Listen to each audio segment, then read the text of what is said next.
హైదరాబాద్ చుట్టూ మరో మణిహారానికి అంతా రెడీ అవుతోంది. ఎప్పటి నుంచో ఎదురు చూస్తున్న రీజనల్ రింగ్ రోడ్ ఆర్ఆర్ఆర్ విషయంలో మరో అడుగు పడింది. హైదరాబాద్ ఉత్తర భాగానికి కేంద్రం టెండర్లు పిలిచింది. ఇందులో భాగంగా 4 లైన్ల ఎక్స్ప్రెస్ వేకి టెండర్లు పిలిచారు. సంగారెడ్డిలోని గిమ్మాపూర్ నుంచి యాదాద్రి వరకు టెండర్స్ పిలిచింది కేంద్ర సర్కార్. మొత్తం 4 భాగాలుగా రోడ్డు నిర్మాణానికి టెండర్స్ పిలిచింది.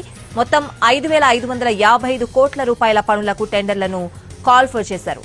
2 సంవత్సరాల్లో రీజనల్ రింగ్ రోడ్ నిర్మాణం పూర్తి చేయాలని నిబంధన విధించారు. హైదరాబాద్ చుట్టూ మరో మణిహారానికి అంతా